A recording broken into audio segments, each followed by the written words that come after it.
Welcome to news అడ్డా. నేను శ్రీ సౌజన్య. ముందుగా headlines. Tea hub పై CM Revanth Reddy కీలక ఆదేశాలు. యూరియా కోసం రాత్రంతా చలిలో రైతుల ఎదురుచూపులు. షోరూంలోనే వాహన రిజిస్ట్రేషన్. తెలంగాణలో నేటి నుంచి కొత్త విధానం అమలు. మేడారం జాతరకు కేంద్ర ప్రభుత్వం 3.70 కోట్ల రూపాయల విడుదల. టీ హబ్ ను ఒక ప్రత్యేక స్టార్టప్ కేంద్రంగానే కొనసాగించాలని, అందులోకి ప్రభుత్వ కార్యాలయాలను తరలించవద్దని ముఖ్యమంత్రి రేవంత్ రెడ్డి అధికారులను ఆదేశించారు. అద్దె భవనాల్లో ఉన్న కొన్ని ప్రభుత్వ ఆఫీసులను టీ హబ్ కు మారుస్తున్నట్లుగా వస్తున్న వార్తలపై ఆయన స్పందించారు.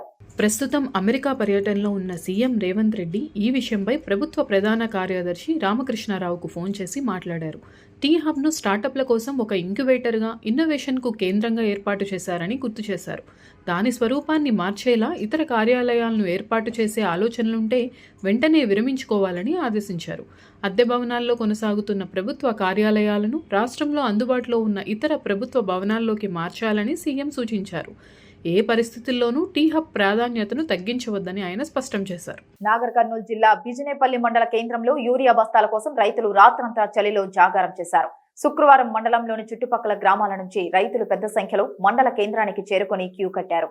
స్వెట్టర్లు, దుప్పట్లతో రాత్రిపూట రైతు వేదిక వద్ద రైతులు క్యూలో ఉన్న వీడియో ఒకటి ప్రస్తుతం సోషల్ మీడియాలో వైరల్ గా మారింది. ప్రభుత్వ యంత్రాంగం అధికారులు యూరియాకి కొరత లేదని ప్రకటన చేస్తున్న విషయాన్ని గుర్తు చేస్తూ అధికారుల ప్రకటనలో నిజం లేదని, క్షేత్రస్థాయిలో యూరియా దొరకడం లేదని రైతులు ఆరోపించారు.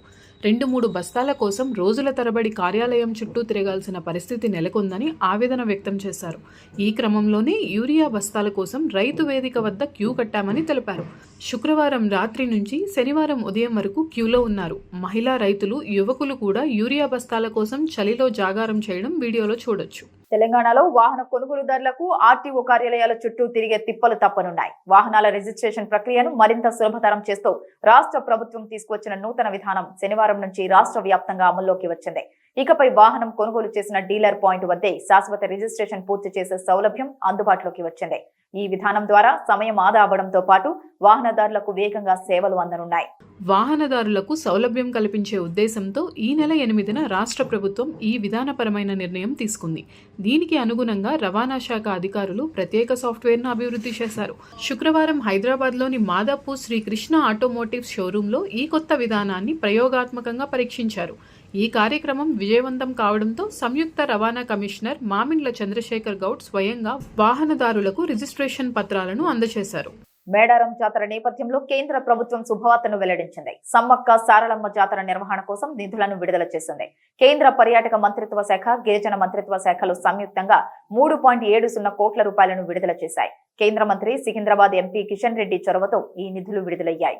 మేడారం పరిసర ప్రాంతాల్లో పర్యాటకాన్ని ప్రోత్సహించేందుకు గిరిజన సర్క్యూట్ పేరుతో గతంలో 80 కోట్ల రూపాయలతో పర్యాటకులకు అవసరమైన మౌలిక సదుపాయాలను కల్పించింది. అంతేకాకుండా రామప్ప దేవాలయం అభివృద్ధి కోసం కేంద్ర ప్రభుత్వం 140 కోట్ల రూపాయలు ఖర్చు చేస్తోంది. ఇది ఇప్పటి వరకున్న బులెటిన్ అప్డేట్స్. మరొక బులెటిన్ తో మళ్ళీ కలుసుకుందాం. అంతవరకు సెలవు. నమస్కారం.